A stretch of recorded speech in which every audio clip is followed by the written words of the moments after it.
हमारा आज का विश्लेषण यूपी चुनाव पर है।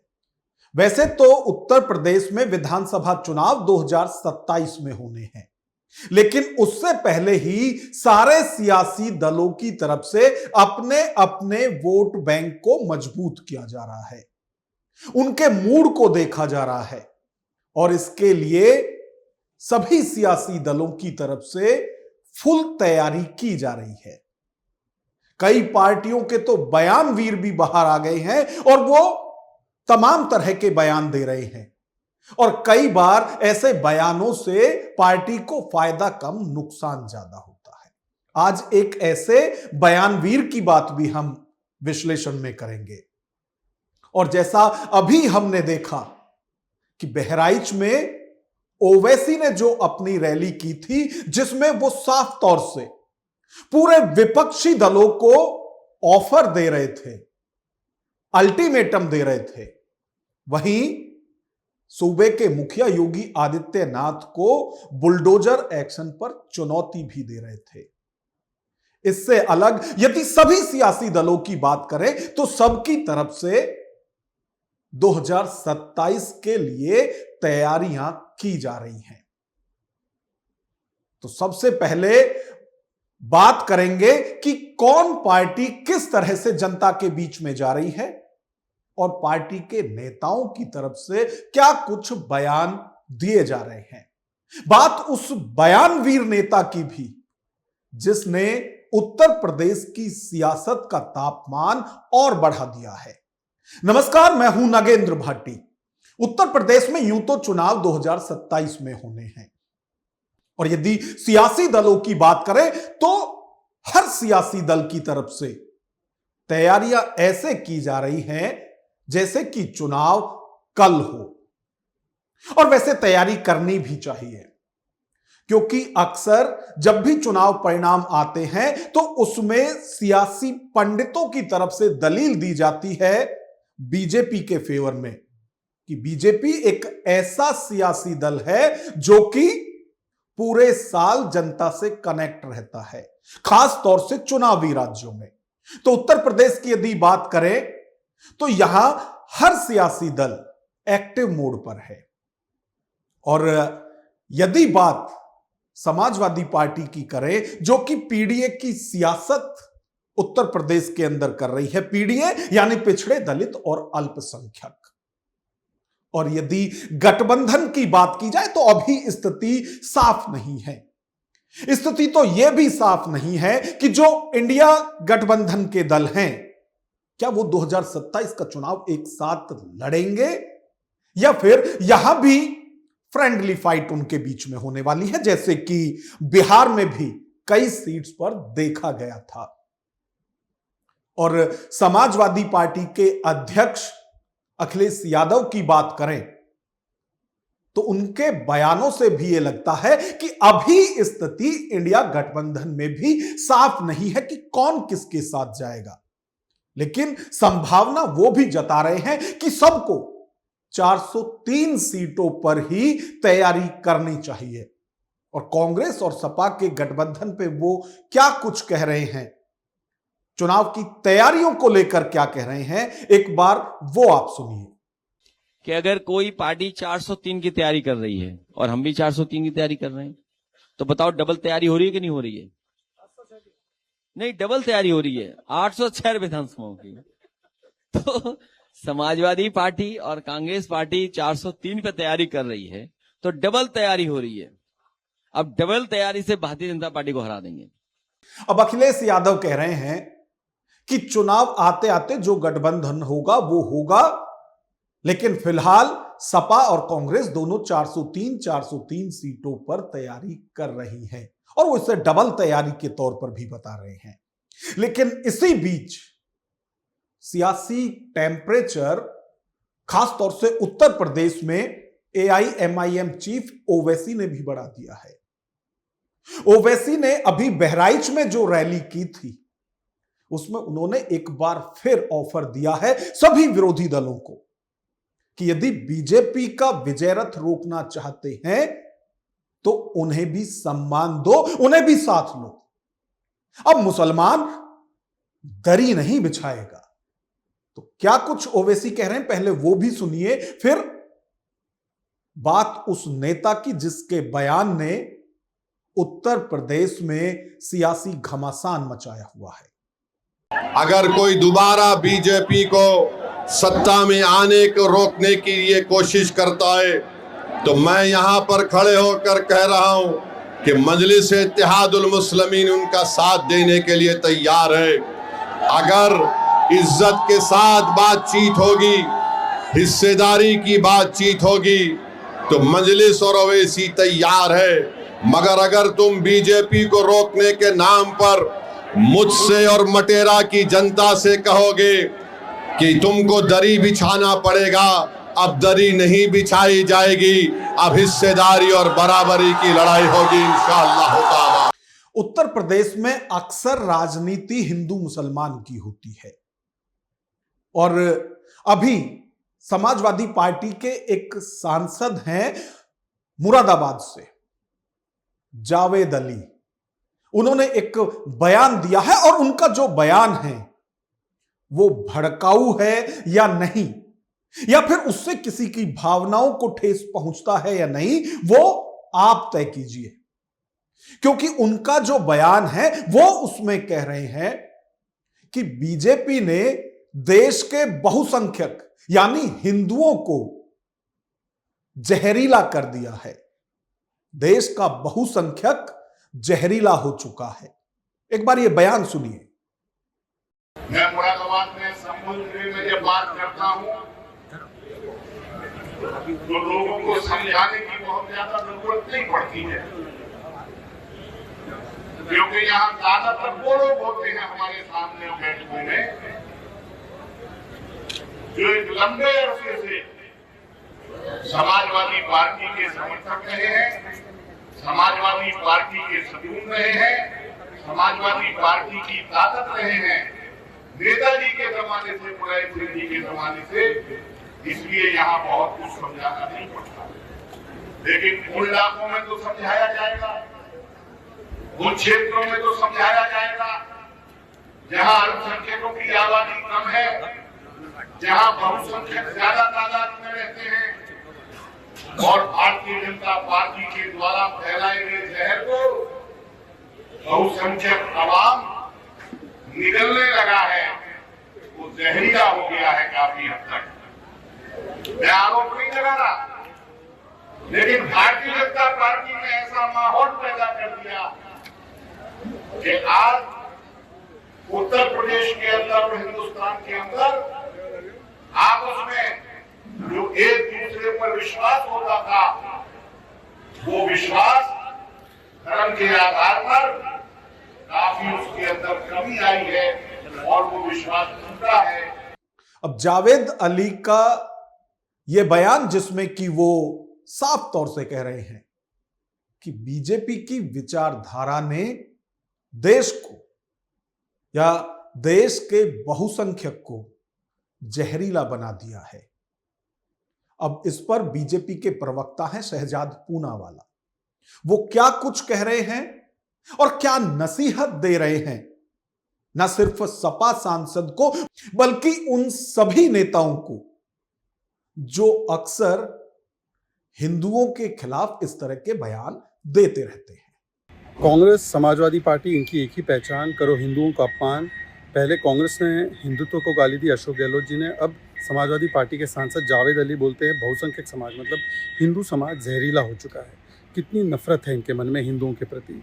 ये वही लोग हैं जो रामचरितमानस को चलाते हैं, ये वही लोग हैं जो हिंदू आस्था को गाली देते हैं, हिंदुओं को टेररिस्ट बोलते हैं, ये वही लोग हैं जो लगातार हिंदुओं के खिलाफ राम मंदिर को बेकार बोलते हैं, राम मंदिर प्राण प्रतिष्ठा को नाच गाना बोलते हैं, सनातन समाप्त की बात करते हैं। मतलब मुस्लिम वोट बैंक की चाहिए ताली तो हिंदू को देंगे गाली। और ये कोई संयोग नहीं, ये सोचा समझा प्रयोग है। चाहे कांग्रेस हो, चाहे समाजवादी पार्टी हो, चाहे तृणमूल कांग्रेस हो, इनका पूरा इंडी अलायंस ही हिंदू विरोध से भरा हुआ है। ये समाजवादी पार्टी नहीं, ये नमाजवादी पार्टी बन चुकी है और कांग्रेस जिन्ना मुस्लिम लीगी पार्टी बन चुकी है। दोनों की एक ही फितरत है, हिंदू को दो गाली ताकि मिले वोट बैंक की ताली। वैसे सपा सांसद जावेद अली के इस बयान की यदि बात करें तो इस बयान के बाद तमाम रिएक्शन आ रहे हैं। रिएक्शन उनकी खुद की पार्टी से भी और रिएक्शन उनके सहयोगी दल कांग्रेस या दूसरे जो सियासी दल हैं उनकी तरफ से भी आ रहे हैं। लेकिन उन्होंने चुनाव को लेकर सिर्फ यही बयान नहीं दिया था, उन्होंने अपनी तैयारी भी आगे बताई थी कि किस तरह की तैयारी बीजेपी के विजय रथ को रोकने के लिए समाजवादी पार्टी को करनी चाहिए।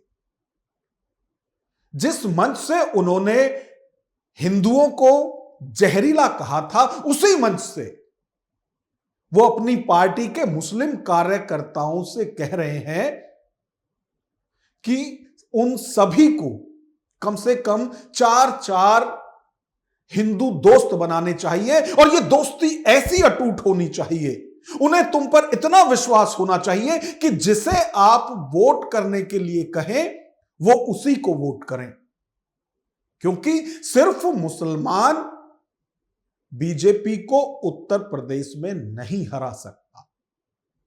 तो क्या कुछ अपने कार्यकर्ताओं से वो इसी मंच से कह रहे थे, वो भी एक बार आप सुनिए। और मुस्लिम साथियों से भी मैं कहना चाहता हूं कि आप पार्टी में हैं तो कम से कम 4 दोस्त हिंदू भी बनाइए, 4 दोस्त मुसलमान बना करके इकट्ठे होकर के बीजेपी को नहीं हरा सकते जब तक एक मुसलमान के 4 दोस्त हिंदू नहीं होंगे। और ऐसे दोस्त हो जिन्हें आपके ऊपर यकीन हो कि ये खान साहब, अंसारी साहब, हुसैन साहब कोई बात कह रहे हैं तो गलत नहीं कह रहे हैं, हमारे मतलब की बात कह रहे हैं, हमारे देश के भले की बात कह रहे हैं। जिस दिन हर मुसलमान कार्यकर्ता अपने 4 दोस्त गैर मुस्लिम बना लेगा, हिंदू भाइयों को बना लेगा, उसी दिन बीजेपी का अंत उत्तर प्रदेश के अंदर तो कम से कम हो ही जाएगा। अब हम आगे जो बात करेंगे, यानी जावेद अली की यदि बात करें, वो मुरादाबाद से सपा के सांसद हैं। जिस मंच से उन्होंने हिंदुओं को जहरीला कहा, उसी मंच से उन्होंने अपने पार्टी के कार्यकर्ताओं से, खासतौर से जो मुस्लिम कार्यकर्ता हैं, उनसे अपील की कि यदि 2027 के चुनाव को जीतना है तो उसके लिए सभी मुस्लिम कार्यकर्ताओं को कम से कम 4 दोस्त हिंदू बनाने होंगे, जिससे कि वोट उनके पक्ष में आए बहुसंख्यक का। अब आप देखिए कि एक ही मंच से 2 तरह की बात एक ही नेता कर रहा है। एक तरफ वो कहता है कि हिंदू जहरीला हो चुका है, दूसरी तरफ उन्हें वोट भी उन्हीं जहरीले हिंदुओं की चाहिए, और इसके लिए वो बाकायदा अपील अपने मुस्लिम कार्यकर्ताओं से कर रहे हैं कि आप उन्हें दोस्त बनाइए। और जहां तक हिंदुओं को जहरीला होने की बात वो कर रहे हैं, आप देखिए कि यदि पश्चिम उत्तर प्रदेश की हम बात करें तो पश्चिम उत्तर प्रदेश में मेरठ से बीजेपी के फायर ब्रांड नेता हैं संगीत सोम, और वो कई बार खुले मन से कह चुके हैं कि उन्हें मुसलमानों की वोट नहीं चाहिए, लेकिन उसके बावजूद भी मुस्लिम समर्थन उन्हें मिल रहा है। तस्वीरों में आप देख सकते हैं कि संगीत सोम जब मुस्लिम बस्ती से निकलकर जा रहे हैं अपने कार्यकर्ताओं के साथ, तो उन पर मुस्लिम महिलाएं न सिर्फ फूल बरसा रही हैं बल्कि नोटों की वर्षा भी कर रही हैं। और जो ये तस्वीर हैं, वैसे भी कहते हैं कि तस्वीरें झूठ नहीं बोलती, तो जो बीजेपी का नेता फायर ब्रांड है, जो अक्सर मुस्लिमों के खिलाफ बोलता है, उसके ऊपर भी फूल वर्षा हो रही है। अब हम मुसलमानों का रुख बता रहे हैं कि जिस बीजेपी को जहरीला बताया जा रहा है, जिसके ऊपर आरोप लगाए जा रहे हैं कि उसने हिंदुओं को जहरीला कर दिया है, वहां मुसलमान क्या रुख रखते हैं। और यदि जावेद अली के बयान की बात करें तो उसी बयान में वो कह रहे हैं कि बीजेपी को यदि यही रोकना है, यानी यदि बीजेपी को हराना है, तो उन्हें यह सब कुछ करना होगा। वैसे यदि बीजेपी के विजय रथ को रोकने की बात करें 2027 में उत्तर प्रदेश में, तो इसके लिए सभी सियासी दलों की तरफ से कमर कसी जा चुकी है और सब अपने अपने स्तर पर अपने अपने दल के लिए तैयारी भी कर रहे हैं। लेकिन बात यदि मुसलमानों की करें तो वो साफ तौर से कह रहे हैं कि उत्तर प्रदेश में 2027 में न सिर्फ बीजेपी की सरकार बनेगी बल्कि योगी आदित्यनाथ ही मुख्यमंत्री बनने वाले हैं। हमारे मुख्यमंत्री जी ने बहुत बढ़िया, क्या हवाई जहाज में हवाई चप्पलन से बैठा दिए। हम कई साइकिलन पे घूमे, फॉर्चूनर में घूम रहे हैं। एशिया का सबसे बड़ा एयरपोर्ट इंटरनेशनल हमारे मुख्यमंत्री जी ने, हमारे मोदी जी ने और हमारे धीरेन्द्र विधायक ने घर घर में जाकर सहमति ली खेतन की। हमने खेत खुशी से दिए, मन की हम फ्री में भी दे देंगे खेतन ने, हम मुख्यमंत्री जी को और विधायक जी को, धीरेन्द्र विधायक को। और मोदी जी भी हमारे 60-60 फुट के रोड पे मकान है हमारा, जो विस्थापन करेगा हमें। हमारे हाजी जफर बोल रहा हूँ मैं, हमारी मौज करती योगी जी आएंगे 2027 में फुल बहुमत से जीतेंगे और मुस्लिम समाज के सारी वोटों की मैं गारंटी ले रहा हूँ, जफर नेताजी फुल वोट मिलेंगी मुस्लिम समाज से। वैसे उत्तर प्रदेश की सियासत की यदि बात करें और प्रदेश के मौजूदा हालात की यदि बात करें तो सभी सियासी दल बीजेपी को हराने की बात कर रहे हैं, बीजेपी को यही रोकने के लिए बयान दे रहे हैं।